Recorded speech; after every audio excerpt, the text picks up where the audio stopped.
আমি হচ্ছে আজকে কোয়েল পাখি দিয়ে খেপসা রান্না করতেছি।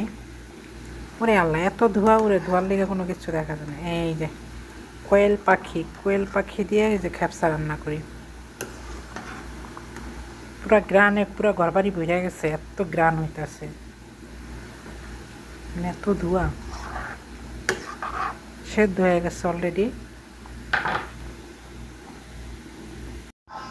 তো আমি হচ্ছে এখন চালটা দিয়ে দিব। চাল দিয়ে দিব।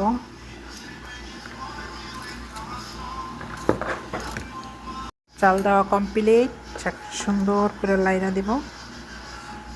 কোয়েল পাখিগুলো একদম সুন্দর সেদ্ধ হয়ে গেছে। এতে বেশি সেদ্ধ করতে গেলে আবার একবার খুইলা খুইলা যাব, তখন আবার সমস্যা, খাইতে পারবো না। তো এখন আমি ঢাইকা দিব এটাকে সুন্দর করে। ঢাইকা দিলাম, সেদ্ধ হতে থাক। আমার জন্য করতেছে একটা নতুন রেসিপি। আলু দিলাম। আলুটা অলরেডি সেদ্ধ হয়ে গেছে, অল্প একটু বাকি আছে সেদ্ধ হওয়ার। আমার কাছে কাঁচামরিচ নাই, তাই আমি শুকনো মরিচ দিলাম আর কি। আর এখন আমি কি দিব অবশ্যই আপনারা কমেন্ট করে বলবেন। এই যে এটা হচ্ছে কি শাকের টাটা, অবশ্যই বলবেন। হ্যাঁ, কি শাকের টাটা এটি দিয়ে দিলাম। দেখি আজকে নতুন রেসিপি রান্না করতেছি, খাইয়া ট্রাই করে দেখি কেমন লাগে। আপনারা কিন্তু অবশ্যই যারা দেখবেন কমেন্ট করে বলবেন যে এটা কি শাকের টাটা।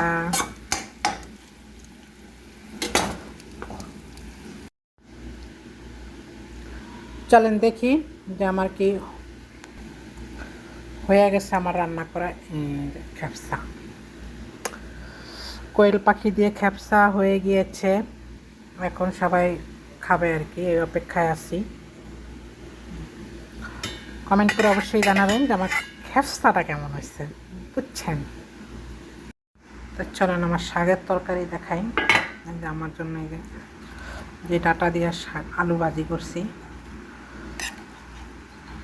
দেখে মনে হচ্ছে খুবই মজা হবে, সঠিক জানি না।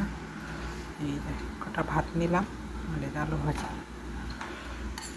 কী শাক দিয়ে করছে এটা বলবো না, এটা থেকে মানে এটা থাকুক, পরে এক সময় আপনাদেরকে আবার দেখাবো ইনশাআল্লাহ। খাইয়া রিভিউ দিই আসলে এটা খাইতে কেমন টেস্ট হয়েছে দেখি।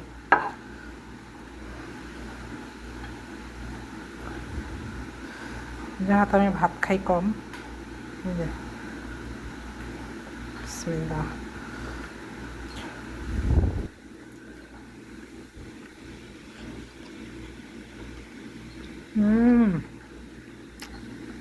এত স্বাদ কেন?